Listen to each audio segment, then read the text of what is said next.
Starting होती है एक प्रिजन से, जहाँ पर कुछ कैदी एस्केप करने की कोशिश कर रहे होते हैं और इसके लिए ये लोग वहाँ का फ्लोर तोड़ रहे होते हैं, जिसके नीचे एक टनल होती है और ये लोग वहीं चले जाते हैं। अब यहाँ से मूवी की स्टोरी जाती है पास्ट पे, जहाँ पर हमें एक मिडिल एज्ड कैदी दिखाया जाता है जिसका नाम हैरी होता है। उसे उम्र कैद की सजा थी, यानी लाइफ इम्प्रिजनमेंट। वो कभी भी जेल से बाहर नहीं आने वाला था। इस चीज को लेके वो काफी दुखी भी था। हैरी हमेशा अपनी बेटी को लेटर्स लिखता रहता था, जिससे ये शो होता है कि उसे भूला नहीं था बल्कि उसे बहुत प्यार करता था। पैरी के साथ जो उसका सेलमेट होता है का एक नया लड़का आता है, तभी पैरी को एक लेटर रिसीव होता है जिसमें उसकी बेटी की हालत के बारे में लिखा गया था कि उसकी तबीयत बहुत ज्यादा खराब है। पैरी बहुत परेशान हो जाता है। वो सोचने लगता है कि उसे अब तो किसी न किसी तरह अपनी बेटी के पास जाना ही होगा। ये लोग तो उसे बाहर जाने के लिए अलाउ करेंगे ही नहीं। तो पैरी सोचने लगता है कि वो किस तरह से यहाँ से एस्केप करे। फिर पैरी देखता है कि जहाँ पर वो अपने कपड़े ट्राई करता है उसकी दूसरी साइड पे कुछ होल्स है और साथ ही ऊपर पाइप है जो कि किसी ताले से कनेक्टेड है। तो पैरी प्लान करता है कि ये इस जगह को खोलेगा और बाहर चला जाएगा, लेकिन वो अकेला कैसे कर सकता था। तो इसलिए वो अपने एक साथी से बात करता है। तो उसका साथी कहता है ये बहुत मुश्किल काम है और हम पकड़े गए ना तो बहुत बुरा हाल होने वाला है। लाइफ इम्प्रिजनमेंट से बढ़ के जो सजा मिलेगी वो फिर सजाए मौत ही होगी। लेकिन तभी वो पैरी को एक और आदमी का बताता है जो कि बहुत बड़ा चोर था और बैड गाय के नाम से मशहूर था। वो बॉक्सिंग भी किया करता था। अब पैरी का साथी उसे सारे रास्ते समझाने लगता है क्योंकि उसे जेल के रास्तों के बारे में अच्छे से पता था। सारा कुछ समझने के बाद पैरी उसी चोर और बॉक्सर के पास जाता है। साथ ही वहाँ पर पैरी का साथी भी आ जाता है और ये तीनों एक साथ हो जाते हैं। अब ये तीनों इस बात पर राजी थे कि इस जेल से एस्केप करने का टाइम आ चुका है। तो अब ये प्लानिंग करने लगते हैं कि हम किस तरह से और किस रास्ते से बाहर जाएंगे। तो पैरी इनको बताता है कि मैं जिस जगह पर कपड़े ट्राई करता हूँ ऐसी जगह है जो कि बाहर के नाले से कनेक्टेड है, लेकिन यार उसके पार जाना बहुत मुश्किल है। तो अकेला बंदा ये काम कर नहीं सकता और अगर सारे लोग साथ मिलकर भी ये काम कर ले तो वहाँ के गार्ड्स छोड़ेंगे क्या। तभी पैरी उनसे कहता है इस जेल की चर्च को तो जानते होगे, कभी न कभी तो गए होगे ना। मैं एक बार चर्च में गया था, वहाँ पर एक ऐसा रूम है जो कि सीधा लॉन्ड्री रूम तक जाता है। अगर हम उसके थ्रू लॉन्ड्री रूम तक गए तो किसी को शक भी नहीं होगा कि हम लॉन्ड्री रूम के अंदर हैं। तो बॉक्सर कहता है क्या हमें चर्च के गार्ड नहीं देखेंगे, तुम्हें ये मसला नहीं लग रहा है। तो पैरी कहता है इसका हल भी है मेरे पास। मैंने कहा ना बातें मुझे सारी पता है, बस मेरे साथ भी तो कोई हो। बॉक्सर कहता है कि गार्ड्स के सामने हम ऐसे तो चर्च में जा नहीं सकते, वरना वो अंदर भी हम पे नजर रखेंगे। तो इसके लिए हमें उसकी चाबी ही चाहिए होगी जो कि हासिल करना हमारे लिए इम्पॉसिबल है। तो पैरी कहता है मैंने उसका प्रिंट अपने पास रख लिया है, हम उससे चाबी बना सकते हैं। तो सब कहते हैं वाह भाई पैरी तुम तो कमाल करते हो, लेकिन अभी भी एक मसला होता है। ड्रायर के पीछे जो जगह होती है वो स्टील की होती है और उसको काटना या तोड़ना बहुत मुश्किल हो जा रहा था।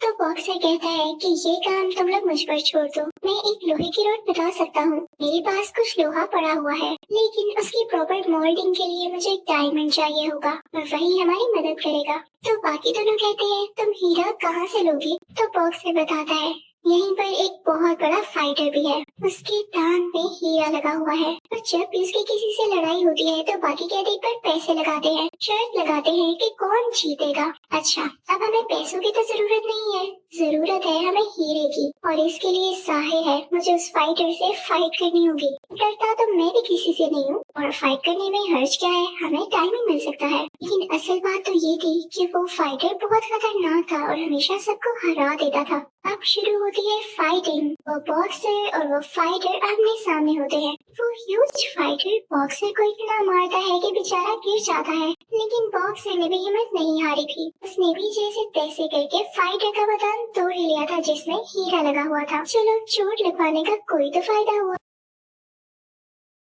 और फिर ये बॉक्सर ये हीरा लेकर उसे रोड के ऊपर फिट कर देता है। कहता है कि अब हमें उस टीप को काटने में काफी आसानी होगी। अब ये तीनों डिसाइड करते हैं कि ये लोग उस जगह को हीरे से काटने के बाद फाइनली जब ट्रेन सिस्टम तक पहुंच जाएंगे, यानी उस नाले तक जहाँ पे ये जगह खुलेगी, तो इनको आगे टनल्स में जाना होगा जो कि बाहर नदी तक जाएंगी। और ये रास्ता इतना आसान नहीं होने वाला क्योंकि किसी को जरा से भी आवाज चली गई ना तो बस का काम तमाम हुआ। फिर अब इनको पता चलता है कि नदी में तैरना नहीं होगा बल्कि उसके नीचे भी टनल्स होंगी जो कि इन्हें बाहर तक बाहर निकाल देंगी। बाहर इनको रेलवे लाइंस मिलेंगी जहाँ से ये आसानी से भाग सकेंगे। लेकिन इशू ये है कि लोगों को वहाँ पर 5 बजे से पहले पहुँचना होगा, इसलिए क्योंकि उसके बाद वहाँ पर वोल्टेज छोड़ दिया जाता है, बहुत हाई वोल्टेज, क्योंकि वो लोग भी जानते हैं कि कैदी यहाँ पे एस्केप करने आते ही होंगे। लेकिन यहाँ पर एक प्रॉब्लम हो जाती है। उनको बातें करता हुआ एक और कैदी सुन लेता है और वो बेरी को ब्लैकमेल करता है कि मुझे तुमसे ड्रग्स चाहिए, वरना बेटा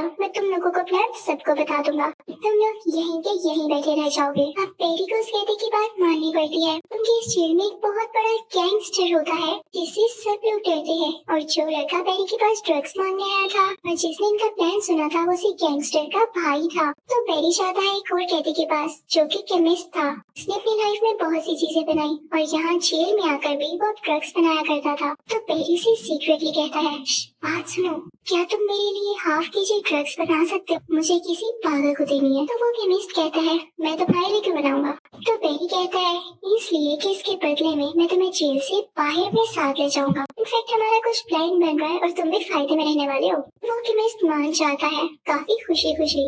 अब वो लड़का बेरी के पास ड्रग्स लेने आता है तो बेरी उसे ड्रग्स देते हुए कहता है कि ये लो, तुम्हारा काम पूरा हुआ, अब जुबान बंद रखना। लेकिन यही लड़का जो कि एक ड्रग एडिक्ट था, अपनी होश खोकर बेरी के सेलमेट को काफी तंग किया करता था, उसे टॉर्चर किया करता था। और यहाँ पर बेरी के सेलमेट को मौका मिल चुका था कि वो उसे अपना बदला ले। वो उसे काफी मारने लगता है और एक तकिए से उसका सांस बंद करने लगता है। चीयर्स और रोड से इतना ज्यादा मारता है कि वो काफी जख्मी हो जाता है और बाहर निकलते हुए वो स्टेयर से नीचे गिर जाता है और मर जाता है। तभी उस लड़के का बड़ा भाई जो कि गैंगस्टर होता है और उसका नाम रिजा होता है, बेरी के पास आता है, कहता है मेरा भाई आखिरी बार तुम्हारे पास आया था, उसे क्या हुआ है? तो बेरी उसे कुछ नहीं बताता। तो रिजा कहता है, मैं जानता हूँ मेरे भाई को तुम्हारे सेलमेट ने मारा है, बेहतर होगा कि आज रात तुम उसके साथ मुझसे मिलने आओ, वरना तुम्हारा ऐसा हाल करूंगा कि तुम याद रखोगे। यहाँ पर बेरी कुछ परेशान सा हो जाता है क्योंकि आज रात ही उन लोगों ने यहाँ से एस्केप करना होता है और अगर वो अपने सेलमेट को रिजा के पास ना लेकर जाए तो फिर बुरा होगा।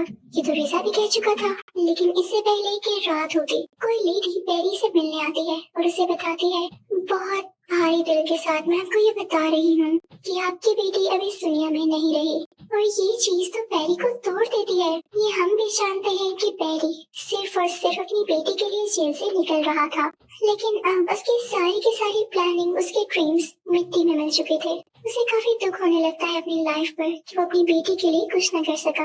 फिर अब वो सीधा अपने सेलमेट के पास जाता है और उसे कहता है, रिजा तुम्हें बुला रहा है, लेकिन तुम वहाँ पर ना जाना। वो अपने सेलमेट को अपनी बेटी की पिक्चर देता है और कहता है कि ये मेरे साथी को दे देना, जिसके साथ बेरी भागने वाला था। यहाँ पर हमें कुछ समझ आने लगता है कि बेरी का इस जेल से भागने का मकसद ही खत्म हो गया। तो वो अपनी जगह अपने सेलमेट को इस जेल से आजाद करवाना चाहता था। उसने उसे रिजा के पास इसलिए नहीं भेजा क्योंकि रिजा उसका क्या बिगाड़ सकता था। उसने उसको ये ब्लैकमेल किया था कि मैं तुम्हारी बेटी को मरवा दूंगा, लेकिन वो बेचारी तो ऑलरेडी मर चुकी है। अब बेरी का सेलमेट पहुंच जाता है बेरी के बाकी दोनों साथियों के साथ और वो लोग अब चर्च में पहुंच जाते हैं। लेकिन बेरी के जब दोनों साथी उसके सेलमेट को यहाँ पर देखते हैं तो कहते हैं, तुम यहाँ क्या कर रहे हो? वो समझती है कि ये हमारा राज फाश कर देगा, लेकिन वो बताता है कि मुझे बेरी नहीं भेजा है। अब वो लोग उस रूम से होते हुए लॉन्ड्री रूम तक आ जाते हैं, लेकिन तभी वहाँ पर बेरी भी आ जाता है क्योंकि वहाँ जेल में अब उसका दिल नहीं लग रहा होता। दो लोग उसके साथ अच्छे थे, वो तो यहाँ से जा रहे थे, तो बेरी भी यहाँ से अब जाना चाहता है और अब वो चारों एक साथ होते हैं। अब इनका नेक्स्ट स्टेप था उसी वेंडर को काटना जिसके अंदर होल्स बने हुए थे, और उसको काटने के बाद ये लोग टनल्स में पहुंच जाते हैं, लेकिन देखते हैं कि सामने पानी ही पानी है, बहुत गहरा पानी। लेकिन फिर भी ये लोग उसमें कूद जाते हैं। अब ये सब के सब पानी में होते हैं। तभी इन लोगों को वहाँ पे एक डोर दिखता है जिसे खोलने के बाद ये लोग अंडरग्राउंड टनल्स में पहुंच जाते हैं। इनका आधा काम तो यहीं पर हो चुका था। अब जैसे ये लोग वहाँ से आगे बढ़ने लगते हैं तो देखते हैं कि सामने एक दीवार है और रास्ता बंद है। इस वजह से ये लोग आगे नहीं बढ़ सकते, ना ये लोग आगे जा सकते थे और ना ही वापस पीछे जा सकते थे। तो इस सब काफी होपलेस हो जाते हैं और सोचने लगते हैं कि क्या किया जाएगा। तभी बेरी का सेलमेट कहता है, हमारी मेहनत जाया गई। उनमें से एक आदमी का गुस्सा आ जाता है और वो कहता है, तुम्हारी कहाँ की मेहनत, तुम तो आखिरी सेकंड पर आए हो। उसे पंच मारता है, लेकिन वो पंच उसे लगने की बजाय पीछे दीवार पर लग जाता है। उसमें एक स्पेस बन जाती है तो उनको पता चलता है कि ये दीवार बनी हुई है मिट्टी की। इसे गिराया जा सकता है। उनके पास वो जो टूल होता है डायमंड और लोहे का, इससे वो दीवार को स्क्रैच करने लगते हैं और जल्दी उसमें एक बहुत बड़ा होल बना देते हैं। अब ये सारे लोग आगे बढ़ने लगते हैं, लेकिन इनमें से एक आदमी पर काफी ज्यादा मिट्टी गिर जाती है, जिससे उसका सांस बंद होने लगता है। ये बैरी का वही साथी होता है जिससे बैरी ने सबसे पहले अपना प्लान डिस्कस किया था, क्योंकि मिस्ट उसे अपने शोल्डर्स पर लेके आगे बढ़ने लगता है। लेकिन जल्दी उस आदमी की डेथ हो जाती है और ये लोग उसे यहीं पर छोड़कर आगे बढ़ने लगते हैं। अब इनके पास उधर जाने के लिए सिर्फ एक घंटा बाकी होता है, क्योंकि 5 बजे के बाद वहाँ पर करंट छोड़ दिया जाना था। अब आगे चलते चलते इनको रियलाइज होता है कि जैसे इनका कोई पीछा कर रहा है, तो ये लोग पानी में कूद जाते हैं। स्विम करते करते ये लोग उसके दूसरे किनारे पर आ जाते हैं और वहाँ से ये लोग रेलवे ट्रैक्स पर चलने लगते हैं। उस पर चलते चलते केमिस्ट का पाँव एक रेलवे ट्रैक में फंस जाता है और बॉक्सर उसकी मदद करने लगता है। लेकिन ये टाइम ठीक नहीं था, बहुत देर हो चुकी थी, क्योंकि पीछे से एक ट्रेन आ रही थी और इनके पास भागने तक का टाइम नहीं होता।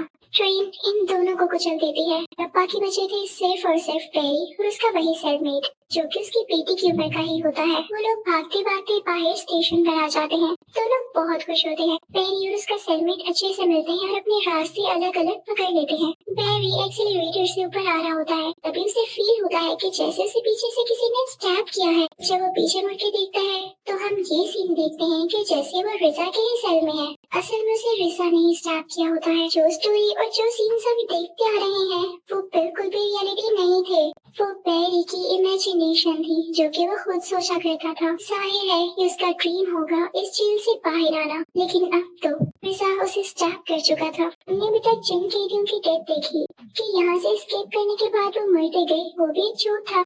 वो यहाँ से निकल भी गए होंगे, क्या पता अब तक वो चारों उस स्टेशन पर भी पहुँच चुके हों। पेरी तो यहीं पर था और इसने कभी उनको ज्वाइन किया ही नहीं था, क्योंकि मूवी के लास्ट सीन में हमें वो चारों जिंदा दिखाए जाते हैं जब वो टनल में पहुँच चुके थे। फिर हम देखते हैं कि पेरी मर चुका है, लेकिन मरने से पहले उसे ख्वाब सा आता है, जो कि मोस्ट प्रोबेबली उसकी अपनी इमेजिनेशन भी होगी कि वो अपनी बेटी को एक जगह पर खड़ा हुआ देखता है। वो उसको गले से लगा लेता है और उसे कहता है कि मैंने तुम्हें बहुत याद किया। इसी के साथ ये मूवी द एस्केपिस्ट यहीं खत्म होती है। Thank you for watching.